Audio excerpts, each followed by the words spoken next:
जय हिंद साथियों, प्रणाम। आज की क्लास में पुनः आप सभी लोगों का स्वागत है।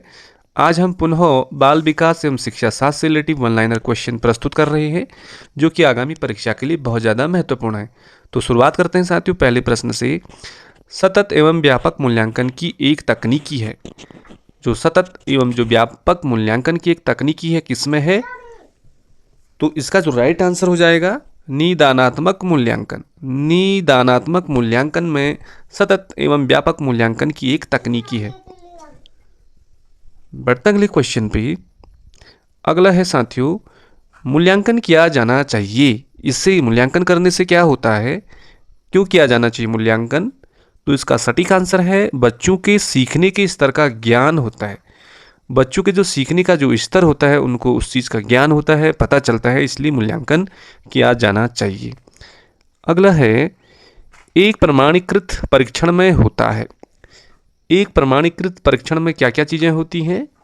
तो उत्तर देखिए आप, उसमें विश्वसनीयता होती है और वैधता होती है। ये दो चीज़ें बहुत ज़्यादा इंपॉर्टेंट है। विश्वसनीयता एवं वैधता, ये प्रमाणीकृत परीक्षण के विशेषताएं हैं। अगला क्वेश्चन देखें हम। यहाँ पे लिखा है, सतत एवं व्यापक मूल्यांकन में व्यापक मूल्यांकन शब्दावली से तात्पर्य है। अब व्यापक मूल्यांकन शब्दावली से तात्पर्य क्या है? तो सटीक आंसर देखें हम, तो यहाँ पे लिखा है शैक्षिक एवं सह शैक्षिक क्षेत्र का मूल्यांकन। ये व्यापक मूल्यांकन के अंतर्गत आता है, शैक्षिक एवं सह शैक्षिक क्षेत्र का मूल्यांकन। बढ़ते साथियों अगले प्रश्न पे। यहाँ पे क्वेश्चन है, मूल्यांकन का प्रमुख उद्देश्य होना चाहिए। तो कैसा उद्देश्य होना चाहिए मूल्यांकन का? सीखने में होने वाली कमियों का निदान एवं उपचार। देखिए, मूल्यांकन का जो मुख्य उद्देश्य होना चाहिए कि सीखने में होने वाली जो कमियां हैं, उनका किस तरह से निदान किया जाए और उपचार किया जाए, ताकि जो सीखने की प्रक्रिया हो वो सार्थक हो। अगला प्रश्न है, सामाजिक अधिगम में मूल्यांकन का प्रमुख प्रयोजन है। सामाजिक अध्ययन में मूल्यांकन का प्रमुख प्रयोजन है, तो किस लिए है? आंसर देखें तो कक्षा शिक्षण में सुधार व कार्य निष्पादन को प्रमाणित करना। तो सटीक आंसर है कक्षा शिक्षण में सुधार व कार्य निष्पादन को प्रमाणित करना। साथियों, जब इस तरह के क्वेश्चन आते हैं, चार ऑप्शन में से जो सबसे बेटर ऑप्शन है, जो सबसे लंबा ऑप्शन है, वो आपको उस पर टिक लगा देना है। अगला है, 12 वर्षीय विद्यार्थी सोहन की बुद्धि लब्धि 75 है, उसकी मानसिक आयु क्या होगी? तो साथियों, इसको निकालना पड़ेगा। IQ बराबर होगा मानसिक आयु बटे शारीरिक आयु। तो एक तरह आपको 75 लगाना है, तो उसकी जो मानसिक आयु है, जो 12 वर्ष का जो बच्चा है, उसकी जो मानसिक आयु निकल रही है यहाँ पे, ये 9 हो जाएगा। तो किस तरह से निकालेगा? ये हो जाएगा 75 बराबर, ऊपर आ जाएगा मानसिक आयु, यदि x ले लो नीचे हो जाएगा 12। तो इसको आप सॉल्व करके चेक करिए। अगला है साथियों, टर्मन के अनुसार उत्कृष्ट रखे गए हैं, उत्कृष्ट बुद्धि वाले रखे गए हैं। तो उसका जो स्किल है 120 से 125, जिनका IQ लेवल होता है, वो उत्कृष्ट में रखे गए हैं टर्मन में। अगला है साथियों, बुद्धि का द्विकारक सिद्धांत किसने दिया? तो सटीक आंसर है, सरल है, स्पीयरमैन ने दिया। स्पीयरमैन ने द्विकारक सिद्धांत दिया बुद्धि का। 10वां क्वेश्चन देखें, तो मानसिक आयु की अवधारणा को विकसित किसने किया? बहुत अच्छा क्वेश्चन है कि मानसिक आयु की अवधारणा को विकसित किसने किया। ऑप्शन में यहाँ पे 4 मनोवैज्ञानिक दे देगा, आपको सटीक याद रखना है। मानसिक आयु की अवधारणा बीने ने दिया, बीने आपको याद रखना है।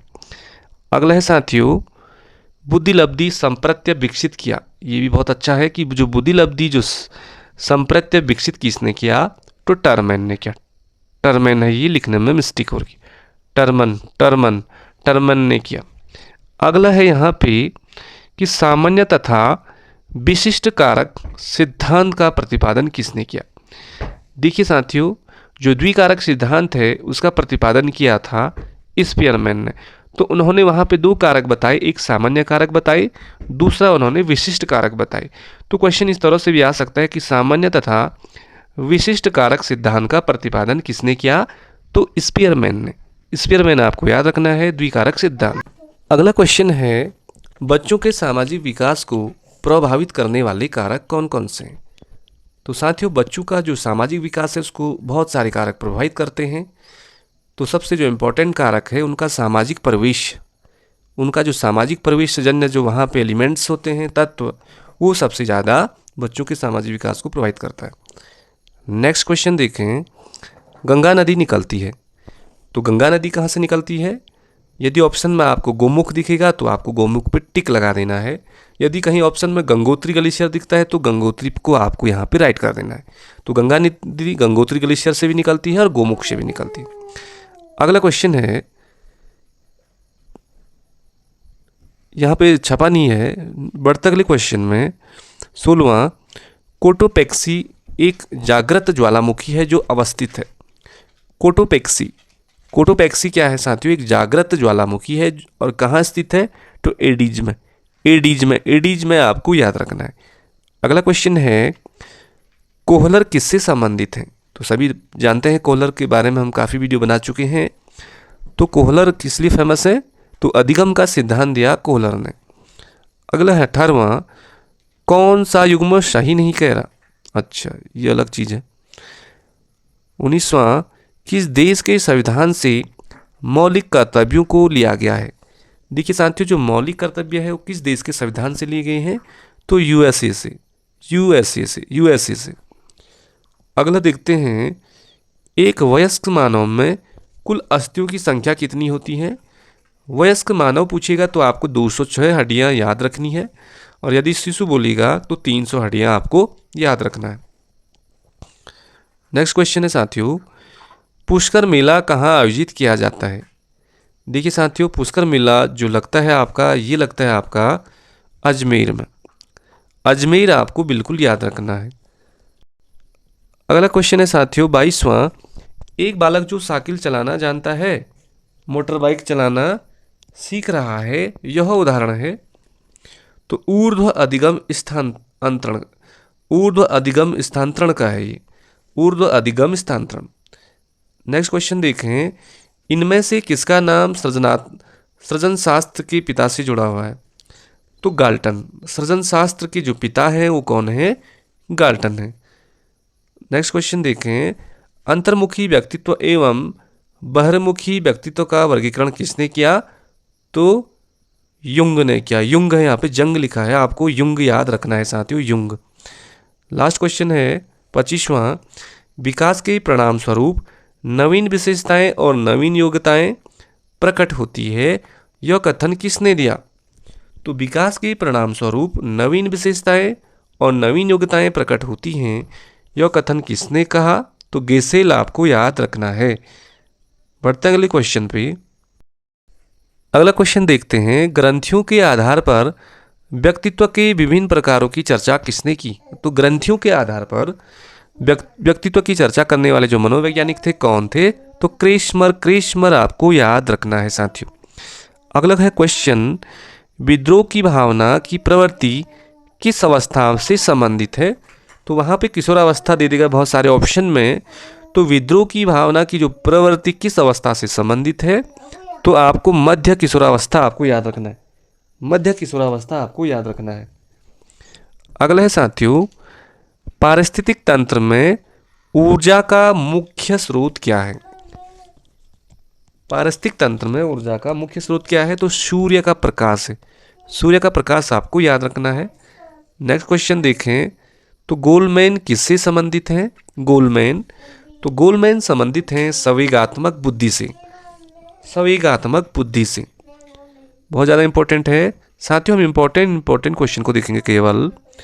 अगला है, अधिगम अनुभव और प्रशिक्षण के परिणाम स्वरूप व्यवहार में परिवर्तन है, यह कथन किसके द्वारा दिया गया?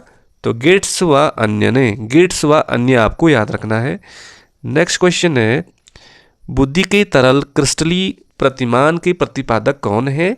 तो केटल है, केटल, कुटलेविन भी बोलते हैं, केटल भी है, ये भी राइट आंसर है। नेक्स्ट देखें, सरिस्का राष्ट्रीय उद्यान अवस्थित है। तो साथियों, सरिस्का राष्ट्रीय उद्यान कहाँ स्थित है? तो ये राजस्थान में आपको याद रखना है। अगला चले हम अगले क्वेश्चन पे।